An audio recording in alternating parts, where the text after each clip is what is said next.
Hey guys, and welcome back to Mad About Skin. In today's video, we're tackling the topic of tretinoin, also known as Retin A. Tretinoin is one of the best ingredients when it comes to anti-aging skincare. It can help increase the rate of cellular turnover to give a more smooth complexion. It increases the amount of collagen and elastin the skin produces, meaning a minimizing of fine lines and wrinkles, and a return to that firmness and elasticity that we all seem to lose as we age. I wanted in on all of those benefits, but through trial and error over the years, I just found my skin was never able to tolerate tretinoin. I could never layer it successfully in my skincare routine without all of the side effects, which just lasted for the longest possible time. I'd given up on tretinoin until around 3 months ago when I spoke to my dermatologist. She said maybe it was just the case that you were given bad advice to start off with, leading you to applying it incorrectly. Maybe we hadn't found the right formulation that matches my individual skin type. And we worked together on a treatment plan, and honestly, 3 months later, I've got past those retinoid uglies and the side effects, and I'm already starting to see some great results. I want to share my experiences with you guys so that you can learn from my mistakes. This is kind of like what I wish I knew back then to hopefully make your own experience with tretinoin just that little bit easier on the skin. I want you to sit back, relax as we talk all things tretinoin.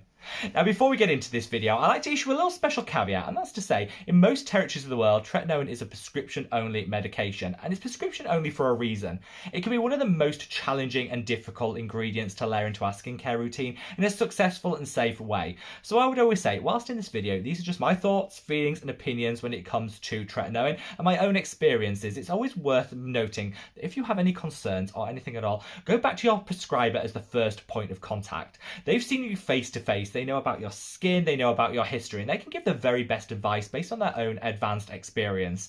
I would always say that to be the case, but particularly when it comes to tretinoin, go back to the person that prescribed the medication in the first place if you have any concerns at all. These are little hints, tips, and hacks that hopefully will just make your own experience with tretinoin that little bit better and that little bit easier on the skin, but it's in no way meant as a substitute for the advice that you can get from a professional, dermatologist, or a doctor. I would love to know what your own experience has been with tretinoin, so sound off in the comment section below. Have you got some great results, or like me, have you never really been able to successfully incorporate in your routine? Also, while you're down there, don't forget to gently caress that like button. I don't measure my own worth in the number of likes that a video gets, but you know what? YouTube still does, and it's all part of this algorithm that seems to happen in the YouTube stratosphere. The more likes a video gets, the more widely YouTube will distribute it on its platform, meaning the more people can discover our fantastic Mad About Skin family. So, from the bottom of my heart, thank you so much. Now, with all that being said, shall we cut the waffle? I just want to take you back a few months and we'll talk about my own journey with tretinoin. So I think I started around 4 years ago where I did, honestly, everything wrong. I said at the start of this video, it's prescription strength for a reason. I didn't care about that 4 years ago. I went online and I just bought it on the black market somewhere on some website. Never a good thing, because you don't actually get any advice with that. You're just, running with a few Google searches and applying it to your skin. I paid the price. I think I went for the highest strength of tretinoin, which was a big mistake. I applied way too much, way too frequently, and I got like the worst experience in terms of redness, peeling, irritation, and really damaged skin barrier. That took months and months to heal, and that kind of put me off tretinoin as an ingredient for the longest possible time. I think it was about 2 years later where I thought, I do want these anti-aging benefits. I'm hearing a lot of good stuff. I think I just started the Mad About Skin channel. Lots of you guys were saying what amazing results you got in your own skincare routine from using Retin A. So I thought I want in on this action. And I actually signed up to Dermatica, which is like one of those online consultation sites. You give all your details as a medical professional at the other end that'll assess everything and give you a strength of tretinoin which is suitable to your skin type and your medical history. This kind of was like the exact opposite of what I'd done first time, and I felt really comfortable with this. I got my own little curated prescription, and whilst it wasn't cheap, I'm not gonna lie, these services can cost a little bit in terms of their price point. I thought I kind of learned from my mistakes, and this was definitely the right approach. I use this consistently according to the instructions that we'd worked out as part of my Dermatica treatment plan for around 5 or 6 months, and honestly, that irritation, the redness, the side effects, they never went away. It was just that persistent retinoid uglies, which is the really unfortunate term that we give to the side effects that come with high strength retinoids.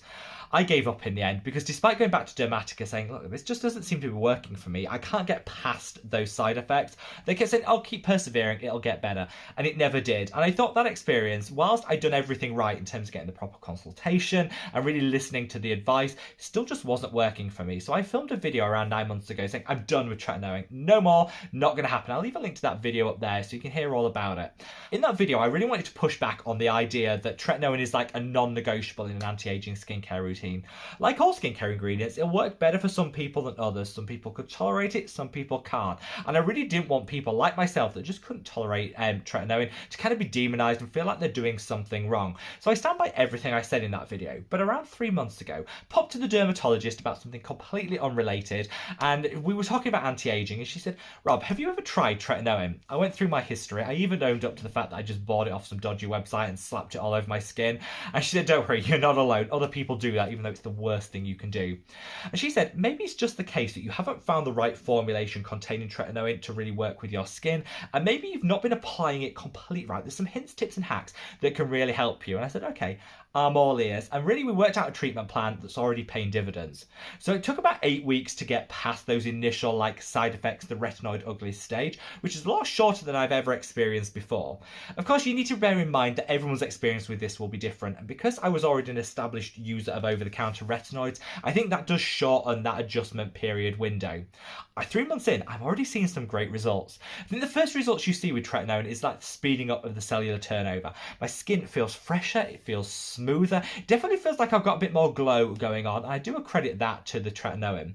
In terms of the other benefits, I think there has been a lessening of my hyperpigmentation, but I'm using a lot of other hyperpigmentation fighting actives, so it's hard to really just attribute that to the tretinoin. Could be a number of things. And if you want to see my hyperpigmentation skincare routine, I'll leave a link to that up there. Definitely one to check out, but so far so good. It does take a bit longer than 3 months to see those anti-aging, collagen boosting benefits, but I'm sure that they will come, because like I say, the decades of data and scientific studies done on this ingredient kind of prove that's categorically the case, and I'll just be a little bit patient for that. So in terms of these things, the real point of this video is what have I learned from my own tretinoin experience that's made it so much better now than it ever has been in the past? Well, first and foremost, there are different formulations of tretinoin. I think sometimes we say Retin A and it's like a catch-all term, but there's different forms of this ingredient that don't have to come with the Retin A brand name, but also can be formulated with some other ingredients. So one of the main reasons I didn't want to move on to tretinoin is because I was really, really loving adapalene. Now, adapalene is another prescription-strength retinoid, but that specifically targets inflammation and acne. I suffer with adult acne even at age 35, and this really does affect my self-esteem. I found that my acne was really in check by using adapalene, and so I didn't want to use, whilst I wanted the added anti-aging benefits of tretinoin, I didn't want to lose the benefits of the acne fighting potential of the adapalene. So I spoke to my dermatologist about that. She actually recommended this. This is Tretinoin. I think I've said that right. This is a combination of a 0.025% tretinoin, which is the lowest of the 3 concentrations you can get, alongside clindamycin, which is an acne-fighting antibiotic. So my dermatologist recommended that I start with this for the first 3 to 4 months of my treatment plan to really help, the adjustment period, make sure that the antibiotic is really getting on top of the active breakout that I was suffering with at the time, and then move just onto tretinoin and ditch the antibiotic that you can't use in a long-term way. I felt really comfortable doing this because clearly she's the expert, and this was really feeding into my individual skin type and needs with that adult acne combined with the need for some anti-aging, which honestly can be so difficult to balance out. I've got some great results. Now, that breakout died right down after about 2 weeks, which I was super impressed with, and I've noticed no difference in terms of the breakouts that I'm getting between this and adapalene that was working so well for me. So yeah, this I think proved that there are different formulations out there, which is why I think it's so important you speak to that prescriber to work on the right one for you. Beyond just that, there were some other hints, tips and hacks that she shared with me that honestly just made sense when I heard them, but I'd never really thought of before.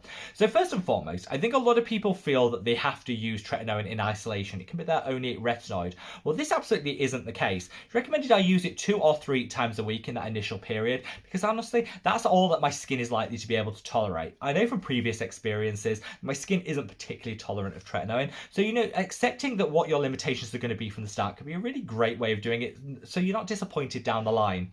My dermatologist said you can actually mix in some other over-the-counter retinoids on your off days, and this is what I've been doing, using the Geek and Gorgeous A game retinol on the days that I'm not using my tretinoin, so I can kind of get the best of both worlds, minimizing the risk of sensitivity and irritation, but actually getting the great anti-aging benefits of that tretinoin. And so far, it's working really well for me. Also, traditionally, there's 3 different strengths of tretinoin. So this is the 0.025. They also do a 0.05 and a 0.1. It's all very confusing, but there's 3 different gradients. Now, I always think we as humans, we're engineered to go for the highest potency. We want those quick wins. So we go for the maximum strength and think, the side effects might be a bit worse, but they'll disappear and I'll get a quicker result. This just isn't the case. As with all retinoids, you just start low and work your way up. And I said to my dermatologist, what's the best gap in between each individual strength? She said it depends on the individual, but 6 months would be a great place to start. That's kind of what I'm pitching at in terms of my own mind, again, setting those expectations. Also, I'm unlikely to ever be able to go to the maximum strength one, and that's kind of good to know from the start. So again, we can set our expectations, and I'm okay with that. My dermatologist said I get some really great results from this low strength and then moving up to the mid strength and just stopping there, accepting that everyone's skin has limitations. And for me, someone who's very sensitive based on past experience to tretinoin, that is probably going to be my limit, and I'm okay with that. Again, though, I think setting expectations early is absolutely crucial to avoid disappointment. I think for me, the biggest game-changing difference was something called the sandwich technique. Now, I know I have shared this with you on the channel before, even though this is the first time I've shared with you that I'm going to be starting tretinoin again. I just wanted to give that 3-month period so I could really digest my views and then share it with you in an update video like I am today. The sandwich technique. This is where you apply a moisturizer before you then apply your tretinoin and then put another layer of moisturizer on top. So you're sandwiching it between 2 layers of hydration.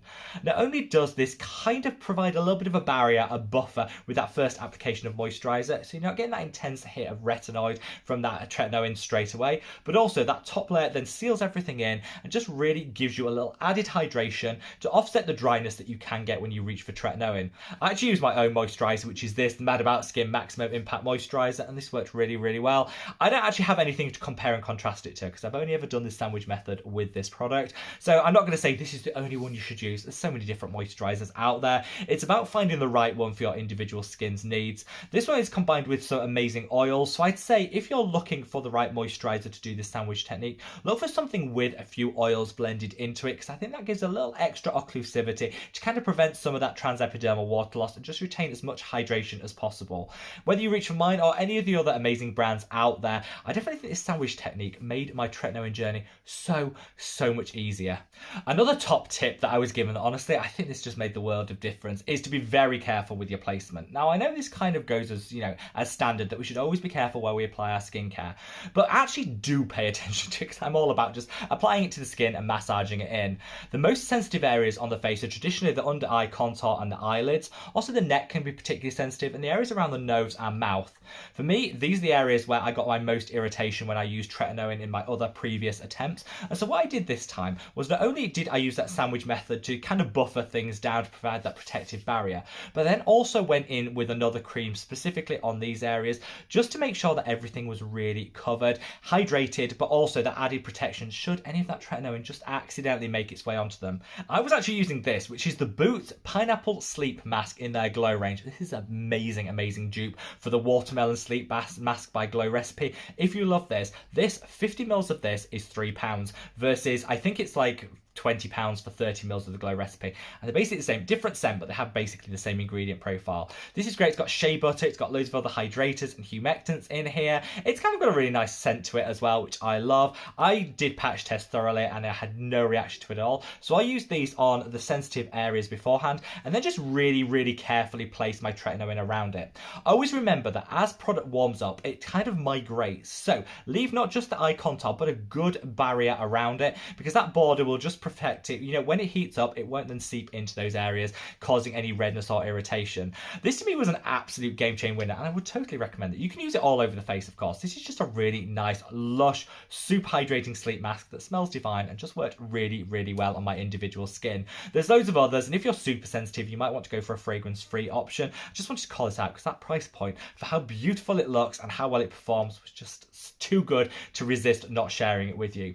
And that is basically it. I know these are only minor changes, but honestly, I kind of feel like a lot of the time they're not heard. For me, the things that made the biggest difference were choosing a formulation that actually matched my skin type, mine being acne prone, but remembering that the concentration of tretinoin is key. Start low, work your way up, but accept that you might never reach that highest potency, highest strength, and that's absolutely okay. Setting your expectations early is crucial, as it should be with any new skincare ingredient. But I think applying that sandwich method, which just minimized so much the amount of irritation, redness, and dryness redness that I got from Tretinoin, and making sure that you protect the most sensitive areas and leave an additional border around them just was a game changing for me. It took what was an experience which meant I felt like I could never tolerate Tretinoin ever to one now where I've successfully incorporated it a couple of times a week. I know I'm getting the great added anti-aging benefits from it, but I'm not doing that at the expense of my skin barrier and my enjoyment of my skincare routine. That's why I wanted to share it with you today. Leave any comments or questions that you've got in the comment section below, and wherever you are in the world, guys, stay safe, stay well, and love your skin. Take care. Bye.